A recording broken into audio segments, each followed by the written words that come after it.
C'est un rapport édifiant qui vient d'être rendu public sur la situation de la ressource hydrique dans l'espace Maghreb-Machrek. Si la région représente seulement 6% de la population mondiale, c'est la zone qui compte le plus de populations déplacées par les guerres et l'insécurité, là où la tension sur les ressources d'eau compte parmi les plus importantes au monde. Et ce qui est intéressant dans cette étude, c'est qu'habituellement, on nous explique, on nous démontre par A plus B qu'il ne pleut pas assez, que les nappes phréatiques seront bientôt à sec.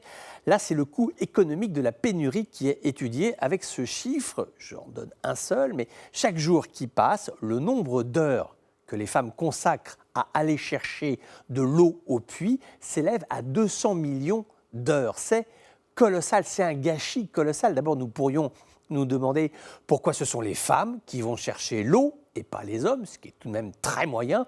Ensuite, transposer 200 millions d'heures de travail par jour, on peut se dire, mais si cette énergie était dépensée pour créer de la richesse, du bien-être, le monde ne s'en porterait-il pas mieux? Notamment dans le monde arabe, la Jordanie, qui héberge de nombreux réfugiés syriens, doit fournir des efforts considérables pour distribuer de l'eau à tout le monde. En Irak, la saison des pluies a été épouvantable. Les grandes zones de marais qui font partie du patrimoine mondial de l'humanité, avec cette vie foisonnante que l'on a connue dans le passé, des pêcheurs, des villages, des commerçants, et bien tout cela est en train de mourir à petit feu.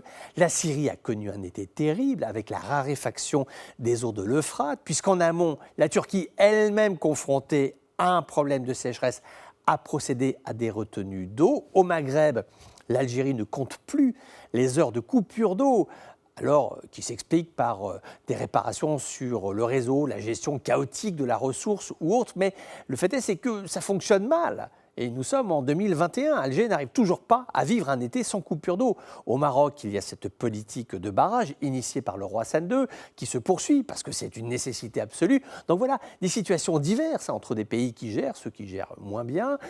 Et un point commun à nous tous, c'est cette baisse inexorable des ressources en eau qui est et qui sera génératrice de tensions politiques. Pensez que la question du partage des eaux du Nil n'est toujours pas réglée. Celle-ci est porteuse de tensions qui peuvent coûter cher au monde arabe. Quand l'eau n'est pas gérée, elle est gaspillée, elle est volée, elle est polluée par des déjections, par exemple militaires, comme c'est le cas à Bassora. Ce sont là des situations tout à fait préoccupantes, si ce n'est pour nous, au moins pour les générations futures. Il est important de penser à elles, à ces générations futures du monde arabe.